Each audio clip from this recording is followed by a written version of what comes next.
Matthew, a wealthy man, wanted to travel from Seville to Paris, but all the train tickets were sold out. Instead, he was offered a ticket to Madrid, where he could catch a train and killing everyone inside. With no other option, he agreed and returned to his hotel.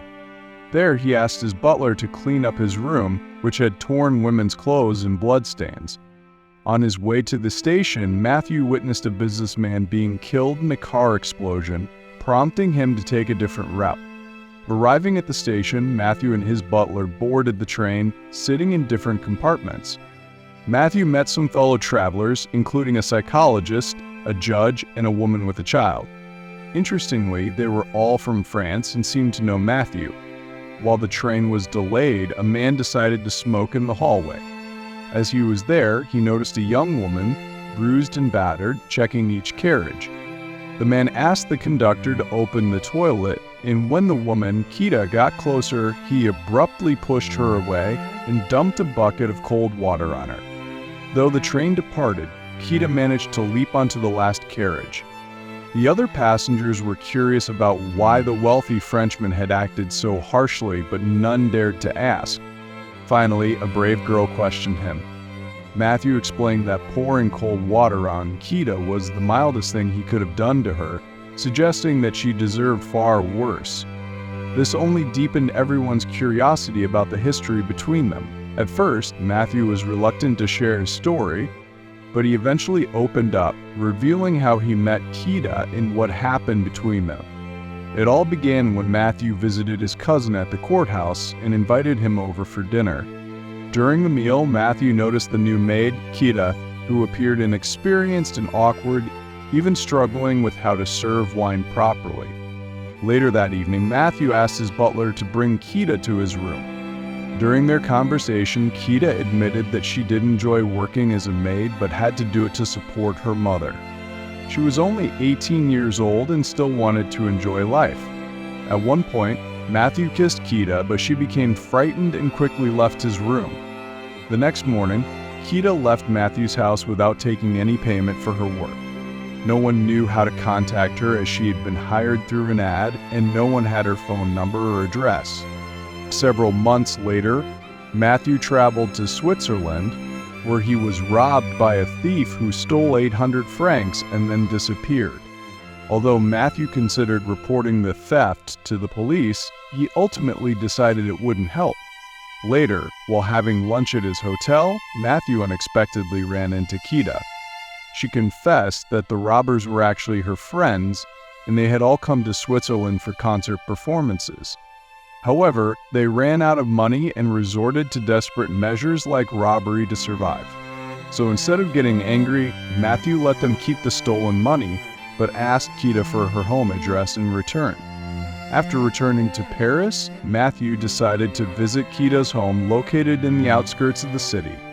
He was warmly greeted by Kita's mother, who expressed her gratitude for the financial help Matthew had given her daughter. As the story unfolds, Matthew and Kita's relationship becomes more complex, with Kita's past behavior and Matthew's obsession with her leading to a series of dramatic events. In the end, Matthew is left humiliated and frustrated, and Kita's true intentions are revealed. In the final scene, Matthew is attacked by robbers at his hotel, and Kita visits him, insisting that she is still a virgin. She explains that what Matthew witnessed was merely a performance to test his feelings, and the musician is just a friend, urging him not to worry. Exhausted by her lies and manipulations, Matthew doesn't believe her. In a fit of frustration, he strikes her across the face. Kita, still undeterred, gives him a key and invites him to visit her again, but Matthew has had enough. He leaves, purchases 2 tickets to Madrid, and heads to the station, determined to move on from her.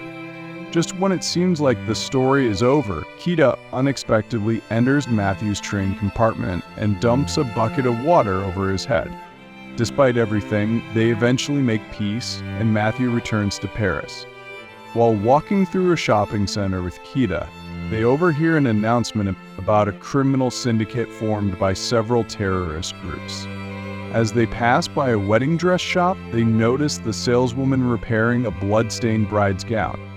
that suddenly an explosion rocks the center, destroying the building and killing everyone inside. And the film ends there. After delving into the complex and tumultuous relationship between Matthew and Kida, it becomes apparent that their connection is marked by a deep-seated obsession, manipulation, and a struggle for control. So Matthew's initial fascination with Kida stems from her vulnerability and naivety, which he attempts to exploit.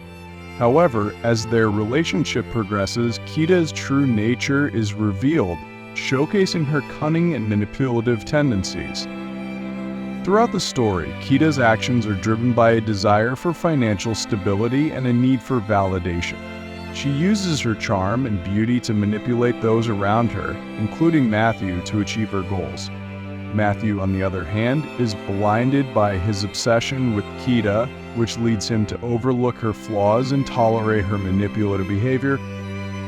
The power dynamic in their relationship is skewed, with Kida holding the reins and Matthew desperately trying to maintain control. This imbalance leads to a series of dramatic confrontations, ultimately resulting in Matthew's humiliation and frustration. Despite the chaos and destruction that surrounds them, the two individuals seem to be drawn to each other, like moths to a flame.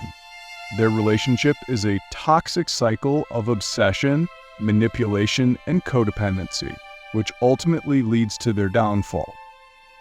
The abrupt ending, marked by the explosion at the shopping center, serves as a metaphor for the destructive nature of their relationship.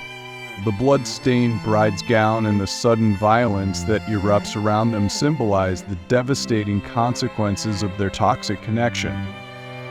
In conclusion, the story of Matthew and Kida serves as a cautionary tale about the dangers of obsession, manipulation, and the blurred lines between love and control. Their tumultuous relationship is a reminder that true love should be built on mutual respect, trust, and communication, rather than a desperate need for validation and control. This was a brief summary of the film. Tell or write in the comments whether you liked it, what should be improved or changed. I will be very pleased and useful to read your impressions. Stay on my channel and watch a bunch of different interesting films here.